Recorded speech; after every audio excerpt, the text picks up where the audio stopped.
Hello साथियों, कैसे हो आप सब। मैं सत्येंद्र सिंह एक बार फिर से स्वागत करता हूं आपका अपना यूट्यूब चैनल जेआरएस एकेडमी पर। दोस्तों, आज हम लोग प्रैक्टिस जो क्लास हम लोगों का चल रहा है फिजिक्स का, क्लास 12th का, उसमें हम लोग आज तीसरा क्लास देखेंगे। पिछले दो क्लासों में हम लोगों ने आवेश के बारे में बात किया था और कूलाम के नियम पर आधारित हम लोग क्वेश्चन किए थे। टोटल 12 क्वेश्चन किए थे और उम्मीद करता हूं कि अगर आपने उस वीडियो को देखा है तो बहुत अच्छे से क्लियर भी हुआ होगा। आज हम लोग उसके आगे हम लोग चलते हैं, वही कूलाम के नियम पर आधारित ही हम लोग क्वेश्चन देखेंगे। और अगला क्वेश्चन हम लोग देखते हैं, यहाँ से शुरू करते हैं। अगर सबसे पहले अगर आप चैनल पे नए हैं तो जरूर सब्सक्राइब करें। अगर वीडियो आपको पसंद आएगा आएगा तो जरूर लाइक कीजिएगा। आइए हम लोग दोस्तों क्वेश्चन नंबर 13 पे चलते हैं। हम लोगों ने 12 क्वेश्चन देखे थे, आज 13वें नंबर क्वेश्चन पे चलते हैं। ये 13 नंबर क्वेश्चन का है। दो इलेक्ट्रॉन एक दूसरे से एक एंगस्ट्रॉम की दूरी पर है, इनके बीच कूलाम बल कितना होगा। और ये ऑप्शन है। हम चाहते हैं कि आप इस सवाल को खुद सॉल्व करें। ये आपके लिए होमवर्क है, आप इसे खुद सॉल्व करें और इसका जो आंसर है वो कमेंट बॉक्स में जरूर लिखिएगा कि कौन सा ऑप्शन इसमें सही है। ठीक है ना, हमें इंतजार रहेगा कि कौन सा ऑप्शन आपका सही होता है, हम देखेंगे। अगला क्वेश्चन चलते हैं, क्वेश्चन नंबर 14। बहुत बेहतरीन क्वेश्चन है और इस क्वेश्चन में एक बात कहा गया है कि दो कण जिनके द्रव्यमान m तथा आवेश q है, दो पार्टिकल है, उनके द्रव्यमान कितना है m है और उन पर जो आवेश की मात्रा है वो कितना है स्मॉल q है। कह रहा है कि एक दूसरे से 16 सेंटीमीटर दूर है। ये एक दूसरे से कितना दूर है, 16 सेंटीमीटर की दूरी पर रखे हैं। तो अगर बच्चा हम यहाँ बात करते हैं कि आवेश की बात करें, यहाँ पर एक आवेश है जिसका मान q है, तो ये दो हमने पार्टिकल ले लिए, एक ये और ये किए। इस पर आवेश की जो मात्रा है q, इस पे भी कितना है q। और सबसे खास बात क्या है कि बच्चा इसमें जो द्रव्यमान दिया है ना वो कितना दिया है स्मॉल m। ये इनका क्या दिया है, मास दिया है। कर एक दूसरे से 16 सेंटीमीटर की दूरी पर है। ठीक है ना, एक दूसरे से 16 सेंटीमीटर दूर है, मतलब कि यहाँ से इनका जो डिस्टेंस है वो बच्चा 16 सेंटीमीटर है। ठीक है ना, ये कितना है 16 सेंटीमीटर। तो कह रहे यदि वे कोई बल अनुभव ना करें, अगर वो कोई बल अनुभव ना करे तो Q बाई एम का मान कितना होगा। ये चार ऑप्शन दिया है और ये क्वेश्चन आपके कंपटीशन में आया हुआ है। तो कह रहा है कि Q बाई एम का मान कितना होगा। यार देखो बच्चा, ये आवेश कितना है, अगर हम यहाँ देखें Q1 और Q2 का मान, क्या दो के दोनों का मान Q है। अगर हम इसे Q1 माने और इसे Q2 माने तो Q1 का मान Q, Q2 का मान भी Q। और इनका द्रव्यमान कितना है M1 और M2, वो भी कितना है M, अर्थात इसका द्रव्यमान M और इसका भी द्रव्यमान M। और ये एक दूसरे से कितनी दूरी पर रखे हैं, 16 सेंटीमीटर की दूरी पर रखे हैं। कितनी दूरी बच्चा रखे हैं, 16 सेंटीमीटर की दूरी पर रखे हैं। अगर दो आवेश हैं एक दूसरे से कुछ दूरी पर रखे हैं तो आप जानते हैं आवेश बच्चा जो क्या कहते हैं, आवेश का नेचर होता है या तो वो पॉजिटिव होता है या तो निगेटिव होता है। अगर दो पॉजिटिव आवेश है या दो निगेटिव आवेश है तो उन पर जो बल लगेगा वो प्रतिकर्षण बल लगेगा, अर्थात वहां पे जो वैद्युत बल लगेगा, इलेक्ट्रोस्टैटिक फोर्स लगेगा, वो आपका रिपल्सिव नेचर का होगा, प्रतिकर्षण एक दूसरे को करेगा, प्रतिकर्षित करेगा। और उनमें क्या होता है, ये तो आवेश के कारण हो गया, उनमें क्या होता है, द्रव्यमान होता है। तो द्रव्यमान जो है, द्रव्यमान के कारण जो लगने वाला बल होता है वो बच्चा ग्रेविटेशनल फोर्स होता है, गुरुत्वाकर्षण बल होता है। और कुल मिला के अगर हम कहें तो दो आवेश अगर एक दूसरे से 16 सेंटीमीटर की दूरी पर है तो इन पर दो बल कार्य करेगा। अगर बच्चा हम यहाँ पे बात करें कि इन पर कितना बल कार्य करेगा तो बच्चा इस पर दो बल कार्य करेगा। पहला जो बल है वो हमारा पड़ेगा वैद्युत बल पड़ेगा। पहला बल इस पर जो कार्य करेगा बच्चा वो वैद्युत बल कार्य करेगा। किसके कारण कार्य करेगा, ये आवेश के कारण, आवेश के कारण। तो आवेश के कारण बच्चा इस पर कैसा बल कार्य करेगा, वैद्युत बल कार्य करेगा। और जो दूसरा बल कार्य करेगा वो बच्चा है आपका गुरुत्वाकर्षण बल। कौन सा, गुरुत्वाकर्षण बल। अगर गुरुत्वाकर्षण बल कार्य करेगा तो ये गुरुत्वाकर्षण बल किसके कारण काम करेगा, तो बच्चे ये जो गुरुत्वाकर्षण बल है वो आपका काम करेगा द्रव्यमान के कारण। किसके कारण, द्रव्यमान के कारण, मास के कारण। अब यहां पर क्या कहता है, कहता है कि अगर वे कोई बल अनुभव ना करें। अब भाई अगर यहां पर दो बल लग रहा है, एक वैद्युत बल जिसे हम लोग कहेंगे इलेक्ट्रोस्टैटिक फोर्स Fe और एक आपका ग्रेविटेशनल फोर्स जिसे हम लोग क्या कहेंगे Fg कहेंगे। अब यहाँ पे दो बल लग रहा है, हम चाहते हैं कि इन दोनों बल इस पर कोई बल का अनुभव ना करे। अगर हम चाहते हैं कि कोई बल का अनुभव ना करे, कोई बल का अनुभव ना हो, एक्सपीरियंस ना हो उसके ऊपर, अनुभव ना हो तो ऐसे कंडीशन में क्या होगा, ऐसे कंडीशन में इन दोनों का जो रिजल्टेंट फोर्स होगा वो कितना होना चाहिए, इनका जो परिणामी बल होना चाहिए एफ नेट फोर्स होना चाहिए, वो बच्चा कितना होना चाहिए, 0 होना चाहिए। क्या होना चाहिए, 0 होना चाहिए। अब हम चाहते कि इस पर एक बल एफ एम लग रहा, एफ जी लग रहा है और एक एफ ई लग रहा है, इस पर कोई बल अनुभव ना हो, तो इसका मतलब इस पर जो नेट रिजल्टेंट फोर्स लग रहा है या जो नेट फोर्स है वो कितना होना चाहिए, 0 के बराबर होना चाहिए। और 0 कब होगा, जब ये एक दूसरे की क्या होंगे, बराबर होंगे। भाई अगर एक दूसरे के बराबर होंगे, मान लीजिए हमने कहा इस पर जो लग रहा है वैद्युत बल, मान लो कितना लग रहा है, 4 लग रहा है, और हम चाहते कि इस पर कोई बल ना लगे, तो हमें क्या करना पड़ेगा, इन दोनों को बराबर करना पड़ेगा। और 4 आपस में बराबर है, क्या है, 4 आपस में बराबर है, तो इस पर जो लगने वाला बल होगा वो क्या होगा, वो हमेशा क्या होगा, इनका जो रिजल्टेंट निकालेंगे वो क्या होगा, 0 होगा। ठीक है ना। अब ध्यान दीजिएगा थोड़ा सा, यहाँ पे एक चीज और समझिएगा, यहाँ पे जो वैद्युत बल लगेगा वो प्रतिकर्षण नेचर का लगेगा, और गुरुत्वाकर्षण बल जो हमेशा होता है वो आकर्षण प्रकृति का होता है। क्योंकि देखिए दो आवेश है, दोनों समान प्रकृति के हैं, तो ये प्रतिकर्षण बल लगेगा और वो गुरुत्वाकर्षण बल जो होता है वो आकर्षण बल। तो इनका एक पॉजिटिव और एक निगेटिव, इनका नेट रिजल्टेंट जो फोर्स निकलेगा वो बच्चा क्या हो जाएगा, 0 हो जाएगा। तो ऐसे कंडीशन में हम लोग क्या करेंगे, एक काम करेंगे कि हम चाहते हैं कि इस पर कोई बल कार्य ना करे, तो उस कंडीशन में हम क्या करेंगे कि यहां से जो वैल्यू है वो एफ जी बराबर एफ ई हमें करना पड़ेगा, तब इस पर कोई बल कार्य नहीं करेगा। तो हम चाहते हैं कि अगर इस पर कोई बल अनुभव ना हो, तो इसका मतलब कि कहते हैं किसी बल का अनुभव ना हो तो दो के दोनों फोर्स आपस में क्या होने चाहिए, बराबर। निकालते हैं एफ ई कितना होगा, तो बच्चा अगर एफ ई निकालना है तो आप जानते हो 1/4 पाई एप्सिलॉन नॉट Q1 Q2 बटे क्या होता है बच्चा, आर स्क्वायर होता है। अगर आप यहाँ पे वैल्यू पुट कर दें तो ये आपका 1/4 पाई एप्सिलॉन नॉट Q1 का मान Q, Q2 का मान Q हो जाएगा, और दूरी कितना है, 16। ठीक है ना, कितना है, 16। और 16 को बदलेंगे, अच्छा ऐसे ही रख लेते हैं बच्चा, ऐसे ही रख लेते हैं, ठीक है ना। या एक काम करें, ये फोर्स होता है वैद्युत बल, और गुरुत्वाकर्षण जो बल होता है, ग्रेविटेशन फोर्स होता है वो G m1 m2 अपान क्या होगा, आर स्क्वायर। दोनों के बीच की दूरी समान है। तो बच्चा अगर हम यहाँ पे पुट कर दें ये वैल्यू, तो हमारे पास क्या हो जाएगा, ध्यान दीजिएगा, अगर हम यहाँ पे पुट कर दें वैल्यू तो क्या हो जाएगा, 1/4 पाई एप्सिलॉन नॉट Q1 Q2 बटे आर स्क्वायर, और ये कैपिटल G m1, सॉरी मैंने यहाँ पे उल्टा लिख दिया। एक काम करते हैं, ये एफ ही कर लेते हैं और ये एफ जी कर लेते हैं। तो यहां से इसका मान लेंगे, क्या होगा, m2 बटे क्या हो जाएगा बच्चा, आर स्क्वायर। दूरी सेम है तो क्या ये कट जाएगा, बिल्कुल कट जाएगा। और यहां से अगर देखें तो 1/4 पाई एप्सिलॉन नॉट Q1 का मान Q, Q2 का मान Q, और यहाँ G और m1 का मान कितना, m1 का मान m है और m2 का मान कितना है, m है। अब बच्चा यहां से ध्यान दे, हमें क्या करना है, Q/m का मान निकालना है। तो यहां से क्या होगा, Q स्क्वायर होगा।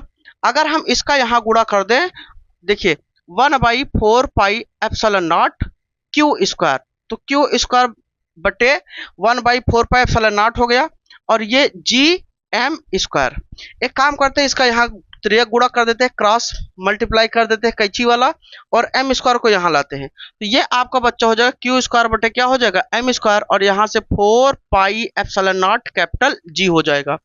अब बच्चा एक बात देखो, अगर हम यहाँ पे बात करें, अगर हम यहाँ पे बात करें कि इनका मान कितना होगा Q/m का, तो ध्यान दीजिएगा, अगर हम चाहते हैं Q/m का मान निकले, तो देखो Q/m का क्या कर लेंगे, होल स्क्वायर कर लेंगे।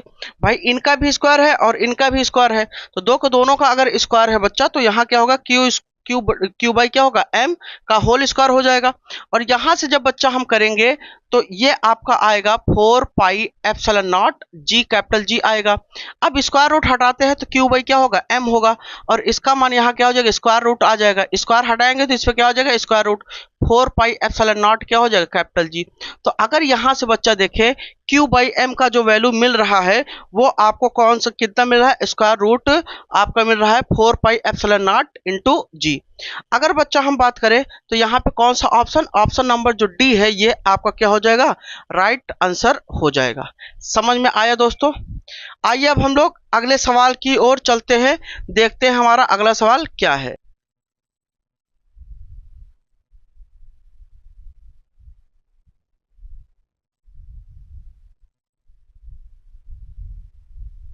आइए बच्चा, अब हम लोग देखते हैं अगला सवाल।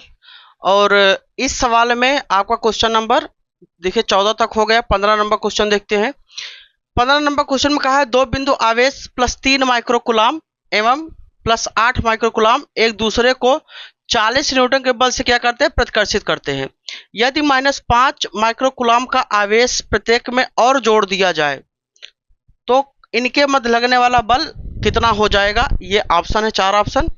आप इसे भी स्वयं सॉल्व करिएगा, ठीक है ना, और कमेंट बॉक्स में आप आंसर दीजिएगा। आइए हम लोग क्वेश्चन नंबर 16 पे चलते हैं।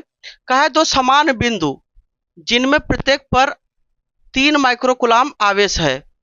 तो 2 समान बिंदु ले लिया, एक ये बिंदु ले लिया और एक ये बिंदु ले लिया। इस पर कितना है, 3 माइक्रोकुलाम आवेश, इस पर भी कितना है, 3 माइक्रोकुलाम आवेश। ये Q1 का मान 3 और Q2 का मान भी बच्चा कितना हो गया, 3।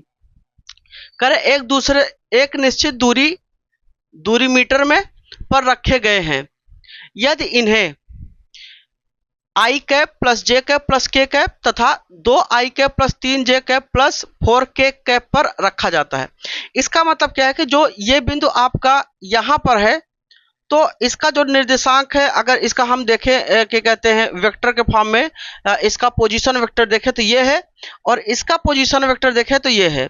तो कह रहा है कि इनके मध्य उत्पन्न स्थिर वैद्युत बल, मान लेते हैं यहाँ का जो पोजीशन वेक्टर है वो कितना है, i cap plus j cap plus k cap, ठीक है ना ये। और इसका अगर देखा जाए तो ये आपका 2 i cap plus 3 j cap plus 3 k cap, ठीक है ना, ये इनका पोजीशन वेक्टर है। अब अगर हम यहाँ पर ध्यान दें, देखो आपने पढ़ा है पोजीशन वेक्टर के बारे में। अगर बच्चा पोजीशन वेक्टर हम लिखे तो r वेक्टर बराबर r1 वेक्टर, अगर हम r1 वेक्टर लें तो ये आपका हो जाएगा। ध्यान दीजिएगा, मैं इसका डायग्राम बना के आपको बता रहा हूँ कि कैसे लिया जाएगा। अगर जैसे बच्चा मान लेते हैं हम ये लेते हैं, तो मान लो एक आवेश यहाँ रखा है और एक आवेश यहाँ रखा है। अगर ये यहाँ जो 3 माइक्रोकुलाम का आवेश रखा है ये, अगर हम इसका position vector i cap plus j cap plus k cap मान लें, ठीक है ना, और इसका पोजीशन वेक्टर हम मान लें यहाँ पे भी 3 माइक्रोकुलाम रखा है, 2 i cap plus 3 j cap plus 3 k cap, अगर ये दोनों पोजीशन वेक्टर हैं तो इसका पोजीशन वेक्टर हम निकालेंगे कितना, r1 वेक्टर निकालेंगे। यहाँ से इसका पोजीशन वेक्टर कितना निकालेंगे, r2 वेक्टर। और इन दोनों को जब मिलाएंगे तो यहाँ से जो दूरी निकलेगी, तो भाई दूरी निकलेगी इन दोनों पोजीशन वेक्टर से जो डिस्प्लेसमेंट वेक्टर निकलता है, जो विस्थापन सदिश निकलता है वो होगा। तो विस्थापन सदिश की अगर हम बात करें बच्चा, तो ये आपका क्या हो जाएगा, डेल्टा आर वेक्टर हो जाएगा। क्या हो जाएगा, डेल्टा आर वेक्टर। और यही बच्चा हमारा क्या हो जाएगा, डिस्प्लेसमेंट वेक्टर हो जाएगा। डिस्प्लेसमेंट वेक्टर जिसे हम लोग क्या कहेंगे बच्चा, विस्थापन सदिश। और विस्थापन सदिश अगर हमें निकालना तो हमें क्या करना पड़ेगा, ध्यान दीजिएगा। अगर हमारे पास r1 वेक्टर आपका है तो ये कितना है, i cap plus j cap plus कितना, k कैप, ये हमारा r1 वेक्टर हो गया। r2 वेक्टर अगर हम निकालें तो क्या होगा, 2 i cap plus 3 j cap plus 3 k cap. अगर बच्चा हमें यहाँ से डिस्प्लेसमेंट वेक्टर निकालना तो हमें क्या करना पड़ेगा, r2 vector minus r1 vector करना पड़ेगा। अब यहाँ से बच्चा देखे r2 वेक्टर का मान कितना है, 2 i cap plus 3 j cap plus 3 k cap, और यहाँ से माइनस r1 वेक्टर कितना, i cap plus j cap plus k cap, ये हमारा क्या हो गया, r1 वेक्टर। अब एक काम करते हैं, यहाँ से अगर बच्चा ले तो क्या कर दे, गुणा करे, सॉरी चिन्ह का गुणा करे, तो ये आपका हो जाएगा 2 i cap plus 3 j cap plus 3 k cap, और यहाँ minus i cap minus j cap और माइनस k कैप, ये हमारा वैल्यू हो गया। अगर बच्चा यहाँ से डेल्टा r वेक्टर का मान निकालते हैं तो देखिए 2 में से 1 गए, कितना बचेगा, 1 मतलब i कैप, और यहाँ से 3 है, 3 में से 1 गए, कितना बचेगा, 2 j कैप, और यहाँ कितना है, 3 है और 3 में से 1 गए, कितना बचेगा, 2 k कैप, ठीक है ना बच्चा। अब यहाँ से ये वैल्यू क्या हो गई, हमें मिल गई, ठीक है ना, हमें क्या हो गई, मिल गई। अब ये हमारा क्या है, ये हमारा डिस्प्लेसमेंट वेक्टर है। ये क्या है, हमारा डिस्प्लेसमेंट वेक्टर है। ये हमारा यहाँ का ये जो डिस्प्लेसमेंट वेक्टर है ये। अब देखो जब हम कूलाम का नियम बच्चा लगाते हैं, जब हम कूलाम का नियम लगाते हैं तो कूलाम के नियम में एक चीजें क्या होती हैं, हमें दूरी चाहिए होता है। जब कूलाम का यहाँ पे बच्चा नियम लगाएंगे तो कूलाम के नियम में हमें क्या चाहिए होता है, डिस्टेंस चाहिए होता है। अब डिस्टेंस आपका यही जो डिस्प्लेसमेंट वेक्टर है वही क्या हो जाएगा, डिस्टेंस हो जाएगा। अब देखो यार बच्चा, अगर हमें डेल्टा आर मिला है तो आप एक काम करो, इसी का आप क्या निकाल लो, मॉड वेक्टर निकाल लो। क्या निकाल लो, मॉड वेक्टर मॉड निकाल लो, delta R mod vector, sorry delta R vector mod में, ये इसका मैग्नीट्यूड हो जाएगा। अगर हम करें तो यहाँ का इसका आई का गुणांक कितना है, एक, एक का स्क्वायर, यहाँ जे है, जे गुणांक कितना है, दो, दो का स्क्वायर, और यही वो बच्चा क्या है, दो, दो का के का गुणांक दो, दो का स्क्वायर। अब यहां से बच्चा अगर लें तो कितना हो जाएगा, एक, दो का स्क्वायर चार, इस दो का स्क्वायर चार, स्क्वायर रूट कितना हो जाएगा, नौ, और यही मॉड डेल्टा आर वेक्टर कितना हो जाएगा, तीन, यही क्या हो जाएगा, 3 मीटर। अब हमारे पास यहाँ आवेश कितना है, Q1 है, ये क्या है, Q1 3 माइक्रोकुलाम, Q2 कितना, इतना, और यहां से जो इनका डिस्प्लेसमेंट वेक्टर का जो परिमाण आया है वो बच्चा हो गया 3 मीटर।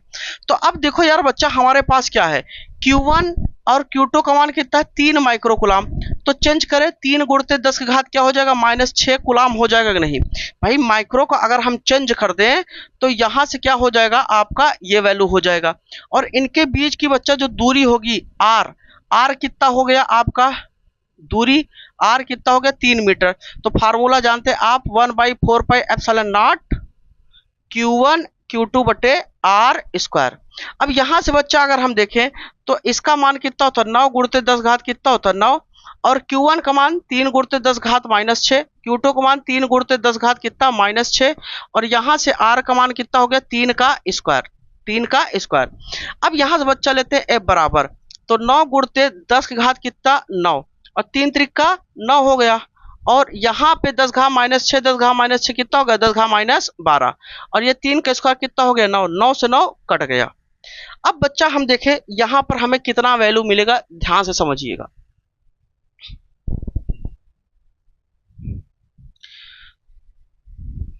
ध्यान दीजिए, अब देखिए हम यहाँ पे कितना वैल्यू मिलेगा, तो F बराबर, देखो यार बच्चा, ये वैल्यू है, ये 9, 9 गुणते ये 10 का घात कितना है, 9, और ये 10 घात बच्चा कितना है, -12।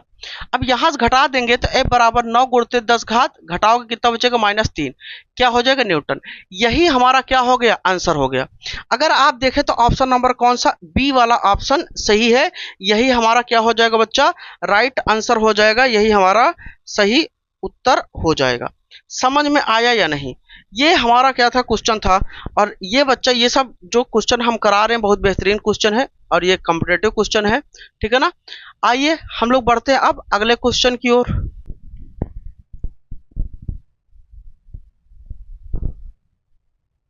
आइए साथियों, हम लोग क्वेश्चन नंबर 17 देखते हैं, और इस क्वेश्चन नंबर 17 में क्या कहा गया है देखते हैं। कहा है, दो समान त्रिज्याओं तथा क्रमशः +10 माइक्रोकुलाम व -20 माइक्रोकुलाम आवेश वाले दो छोटे गोलीय चालक एक दूसरे से कैपिटल R दूरी पर रखे जाने पर F1 बल अनुभव करते हैं। यदि उन्हें संपर्क में लाकर पुनः उसी दूरी तक पृथक कर देते हैं, कितनी दूरी तक, उसी दूरी, मतलब कैपिटल R दूरी तक पृथक करके, मतलब अलग करके रख देते हैं, तो वे F2 बल का अनुभव करते हैं। F1 व F2 का अनुपात क्या होगा, ठीक है ना, यही ज्ञात करना। एक चीज जरा बच्चा समझ लो, अगर दो गोले हैं और उनका त्रिज्या क्या है, समान है, इसका जो रेडियस है वो क्या है, समान है, समान आकार या समान त्रिज्या का अगर है, तो मान लो इस पर आवेश कितना है, Q1, इस पर कितना है, Q2। अगर इन दोनों आवेशों को हम क्या कर दें, एक दूसरे से संपर्क करा दें, हम क्या कर दें, जोड़ दें, तो आवेश का स्थानांतरण हो जाता है, अर्थात इसका जो चार्ज होता है एक दूसरे पे हाई पोटेंशियल जिधर रहता है, हाई पोटेंशियल से लो पोटेंशियल की ओर आवेश का प्रवाह होना शुरू हो जाता है, और ये तब तक चलता रहता है जब तक आवेश एक दूसरे के बराबर ना हो जाए। तो जब इनको अलग रखा, टच करा के अलग रखा जाता है उतनी ही दूरी पर, तो अब इस पर जो नया आवेश बनेगा, मान लो Q डैश बना, Q1 डैश बना, वो कितना होगा, तो इन दोनों आवेशों के योग के आधा होगा। इन दोनों आवेशों को जोड़ेंगे, इनके योग का आधा होगा। इस पे कितना आएगा, इस पे भी वही आएगा, Q2 डैश कितना, Q1 प्लस Q2 अपान 2, अर्थात दो के दोनों पर बराबर मात्रा में आवेश आएगा। कितना आएगा, इन दोनों का आवेश को जोड़कर हम क्या कर देंगे, आधा कर देंगे, यही क्या हो जाएगा, मात्रा हो जाएगा। जब भी हम आवेशों को संपर्क करा के एक दूसरे से उसके बाद अलग रखेंगे, तो उस पर जो आवेश आएगा इसी फॉर्मेट पे बच्चों आएगा, ठीक है ना। आइए अब हम लोग क्वेश्चन पे चलते हैं सीधा। क्वेश्चन में कहा है कि दो आवेश हैं, एक दूसरे समान आकार का है। तो हमारे पास मान लो बच्चा ये क्या है, दो आवेश है, समान आकार का है, और इनके बीच की जो बच्चा दूरी है वो कितनी है, कैपिटल आर है। जब इन दोनों को रखा जाता है तो इस पर जो आवेश की मात्रा है वो बच्चा है +10 माइक्रोकुलाम, और इस पर कितना है -20 माइक्रोकुलाम। अब देखते हैं, अगर Q1 का मान +10 है, Q2 का मान इतना है, तो इसका वैल्यू कितना होगा। तो बच्चा अगर Q1 की मान लें तो +10 माइक्रोकुलाम, तो ये कितना हो जाएगा, 10 गुणते 10⁻⁻6 गुलाम हो जाएगा। माइक्रो का मतलब 10⁻⁻6। और ऐसे अगर बेटा हम Q2 को लें तो क्या हो जाएगा, -20 माइक्रोकुलाम, तो ये हो जाएगा 20 गुणते 10⁻⁻6 गुलाम। अगर यहाँ लें इसका घात कितना, 1 घटा देंगे 10⁻⁻5 गुलाम, और यहाँ से लें तो इसका मान कितना, ये आपका कितना है 20 है। तो अगर हम बच्चा यहाँ से लें तो हम क्या कर सकते हैं, ध्यान दीजिएगा। अगर हम यहाँ से लें तो ये आपका लिख सकते हैं 2 गुणते 10⁻1 गुणते 10 घात कितना -6।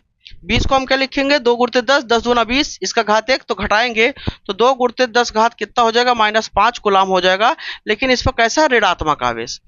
अब दूरी r है तो लगने वाला बल कितना होगा, F1 लेते हैं। कह रहा कि लगने वाला बल कितना होगा, F1। जब रखा जाता है तो इस पर लगने वाला बल कितना होगा, F1।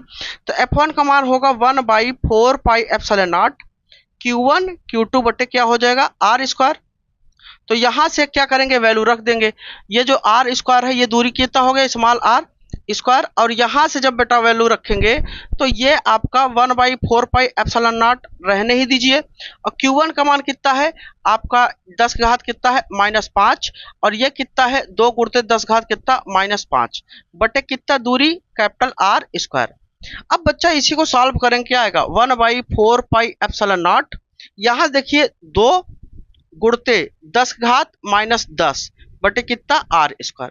अब एक बात बताओ बच्चा, ये प्लस है और ये माइनस, तो जब दो को दोनों को क्या कहते हैं, दूसरे को देखे तो ये क्या करेगा, एक दूसरे को आकर्षित करेगा। आकर्षण कंडीशन में हम चिन्ह क्या ले लेंगे, माइनस ले लेंगे। तो ये वैल्यू किस में हो गया, माइनस में। ये F1 का बच्चा मान हो गया। कह रहा कि अब इन दोनों को एक दूसरे से संपर्क कराकर हम रख दें, तब लगने वाला जो बल होगा वो कितना हो जाएगा, F2। तो अगर हम इन दोनों को एक दूसरे से संपर्क करा के रख दे तो मान लो बेटा ये आपका गोला है, ये और ये एक दूसरे का हमने क्या कर दिया, संपर्क करा के फिर हमने अलग अलग रख दिया। तो जैसे इनको अलग अलग बच्चा रखेंगे तो इन पर जो लगने वाला बल होगा, वो आने वाला आवेश होगा, वो कितना होगा। तो इन दोनों आवेशों का योग अर्थात Q1 + Q2 बटे 2 होगा, और इस पर भी आवेश Q1 + Q2 बटे क्या हो जाएगा, 2 हो जाएगा। चेक करते हैं इसकी वैल्यू कितना होगा बच्चा। Q1 का मान कितना है, +10 माइक्रोकुलाम, Q2 का मान कितना, -20 माइक्रोकुलाम बटे कितना, 2। और यहाँ से अगर हम लेंगे तो बच्चा ये आपका हो जाएगा, ध्यान दीजिएगा इसी में पूरा मिटा दे रहा हूँ। अगर हम यहाँ पर देखें तो ये आपका हो जाएगा -10 माइक्रोकुलाम बटे कितना, 2, और काट दिया आपने तो -5 माइक्रोकुलाम हो जाएगा। ये इसका नया आवेश। इस पर कितना आवेश आएगा, इस पर भी आपका आएगा वही कितना, 10 माइक्रोकुलाम -20 माइक्रोकुलाम बटे कितना, 2। देखो भाई यहाँ माइनस इसलिए लगा दिया क्योंकि यहाँ पे जब प्लस आप लेते, यहाँ प्लस लेते तो यहाँ क्या करना पड़ता, माइनस लेना पड़ता, और ये प्लस माइनस बच्चा कितना हो जाता, फिर से आपका क्या हो जाता, माइनस। इसलिए हमने क्या कर दिया, डायरेक्ट माइनस लगा दिया। तो यहाँ पे भी वही, तो आया कितना, -5 माइक्रोकुलाम आ गया। ठीक है ना, -5 माइक्रोकुलाम आ गया। अब इन पर जो आवेश है ये नया आवेश है, तो हम इसे Q1 डैश बोल सकते हैं, इसे क्या कर सकते हैं, Q2 डैश बोल सकते हैं। अब दो के दोनों का मान उतना ही है, कितना, -5 गुणते 10 घात -6 कुलाम, ये भी -5 गुणते 10 घात कितना, -6 कुलाम। अब लगने वाला बल की बात करें बच्चा, तो लगने वाला बल क्या होगा, F2 बराबर वही 1/4πε0। आवेश इस पर कितना है, 5 गुणते 10 घात कितना, -6, और इस पर कितना है दूसरा आवेश, 5 गुणते 10 घात -6 बटे दूरी कितनी है, वही दूरी है। जब इन पर चार्ज वो करके करते हैं तो वही दूरी पर रखते हैं, उतनी ही दूरी पर यहाँ पर रखा जाता है। ये F1 और ये क्या हो गया, F2 का मान आ गया। ठीक है ना, F1 और F2 का मान, और इसी को लिखेंगे तो यहाँ से ये आपका हो गया। अब जरा देखिए, अब यहाँ से एक काम करते हैं, इसी को थोड़ा सा और बढ़ाते हैं। F2 बराबर 1/4πε0, 5×5 = 25 गुणते 5 5 का गुणा करो 25 और ये 10 घात माइनस 6, 10 घात कितना होगा माइनस 12 बटे आपका क्या हो जाएगा आर स्क्वायर। ठीक है ना, ये आपका F1 का मान और ये F2। देखिए अब ये आपका पॉजिटिव आएगा निगेटिव, जरा ध्यान दीजिएगा। अगर प्लस माइनस रहता है तो कैसा आएगा, निगेटिव आएगा। आकर्षण प्रकृति में हमेशा माइनस लेते हैं क्योंकि एक प्लस होता है एक माइनस होता है। और पॉजिटिव वाले में क्या लेंगे कि यहाँ पर आपका क्या आएगा, ये भी माइनस है और ये भी माइनस है, तो जब -5 और माइनस गुणा करो क्या आएगा, ओवरऑल प्लस आएगा। इसलिए यहाँ क्या लिखते हैं, प्रतिकर्षक कंडीशन में पॉजिटिव लेते हैं। और आकर्षक कंडीशन में यहाँ पे माइनस और यहाँ पे आपका यहाँ पे प्लस और यहाँ पे माइनस, प्लस माइनस क्या होगा माइनस, इसलिए आकर्षक कंडीशन हम लोग क्या लगाते हैं, माइनस लगाते हैं। ठीक है ना, तो अब यहाँ पर क्या करते हैं, यहाँ पर कहा है F1 और F2 का अनुपात बताइए। तो अब F1 और F2 का अनुपात मतलब इनका बटा, तो F1 का मान कितना है -1/4 पाई एप्सिलॉन नॉट 2 गुणते 10 की घात -10 बटे आर स्क्वायर। और F2 का बच्चा जो मान है वो कितना है 1/4 पाई एप्सिलॉन नॉट और ये आपका 25 गुणते 10 घात कितना -12 बटे कितना हो जाएगा आर स्क्वायर। अब बच्चा इसको हम क्या करते हैं, काटते हैं। अगर इसको काटे तो ये क्या हो जाएगा, कैंसिल हो जाएगा, आर स्क्वायर से आर स्क्वायर कैंसिल हो जाएगा। तो यहाँ से बच्चा बच क्या गया, ये बच्चा आपका 2 गुणते 10 घात -10 और बटे ये आपका बच गया 25 गुणते 10 घात कितना बच्चा -12। ठीक है ना, इतनी वैल्यू यहाँ पर क्या हो गई, बच गई। अब ध्यान दीजिएगा, अब ध्यान दीजिएगा, यहाँ से हम लोग लेते हैं अगर हम इसको और सॉल्व करें, अगर इसको और सॉल्व करें तो यहाँ से बच्चा क्या हो जाएगा, ये F1 बटे F2 बराबर F1 बटे F2 बराबर। अब देखो यार ये कट जाएगा, कितना बचेगा 10 घात -2 और ये ऊपर जाएगा तो 2 गुणते 10 घात 2 हो जाएगा और ये कितना 25 और ये 2 गुणते 10 घात 2 मतलब 100 और ये कितना 25। अगर यहाँ देखें 25 चौका 100, 25 से कम 25, 25 चौका 100 तो 4 दूनी 8, 8 बटे 1 और यहाँ क्या चल रहा था, माइनस चल रहा था, तो ये आपका तो -1 बटे 8। इसका मतलब कि यहाँ से बच्चा जो F1 और F2 का अनुपात हुआ, जो रेशियो हुआ वो क्या आया बच्चा, यहाँ से F1 बटे F2 बराबर -8 बटे 1। तो हम कह सकते हैं F1 अनुपाते F2 बराबर -8 अनुपाते क्या हो जाएगा 1। यही हमारा सही आंसर हो जाएगा। देख लीजिएगा आंसर नंबर आपका बी जो ऑप्शन है वो क्या है, सही है, यही आपका क्या है राइट आंसर है। ठीक है ना, तो उम्मीद करता हूं बच्चा ये क्वेश्चन आपको बहुत अच्छे से क्लियर हुआ होगा और यहाँ पे सारी चीजें क्लियर हुई होंगी, समझ में आया होगा। 17 क्वेश्चन हम लोगों ने अब तक 3 प्रैक्टिस क्लास में किया है। ठीक है ना, मिलते हैं अगले प्रैक्टिस क्लास में कुछ और बेहतरीन कॉन्सेप्ट लेके और अच्छे क्वेश्चन के साथ। अगर आपको हमारा चैनल वीडियो अच्छा लगा है तो आप इसे जरूर लाइक करें। चैनल पे अगर आप नए हैं तो जरूर सब्सक्राइब करें और वीडियो को शेयर करें।